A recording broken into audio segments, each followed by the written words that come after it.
Hello, this is Miss Friedewald, and you are watching Introduction to the Principles of Design. Contrast. Contrast in artwork basically just means differences that make the artwork interesting. We've talked about unity, and that is incredibly important in artwork because if it's not unified, it doesn't feel complete, doesn't feel whole. It's unable to communicate whatever message you're trying to communicate. But too much unity can be boring. So the addition of contrast helps to keep things interesting. There are lots of different ways to create contrast, but we're going to look at a few of them.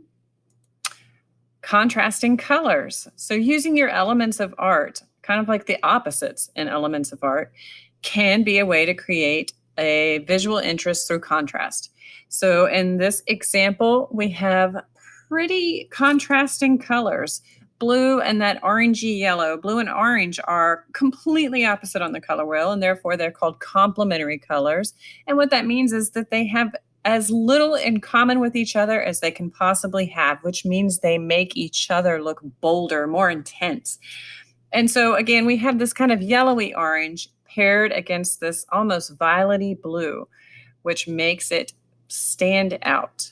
He potentially could have just used blues and whites, different tones and tints and shades of blues, but he chose to use this yellowy orange to create visual interest.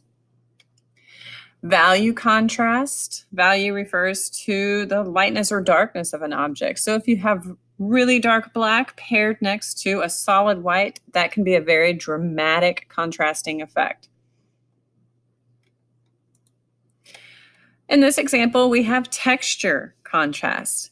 Dorothea Lange's photograph Migrant Mother was photographed after the Great Depression, where there was a migrant mother who was living in a tent, and this shows her and her children. You can see the grit in their hair and on their clothes and their skin, paired against the softness of the fabric in their skin. So there is definitely visual texture differences in this one. Size is not an element of art, obviously, but it is a great way to show contrast. So in this one, we have contrasting sized shapes. This composition by Mondrian has a variety of squares and rectangles. Some are significantly larger than the others, and that helps to create visual interest.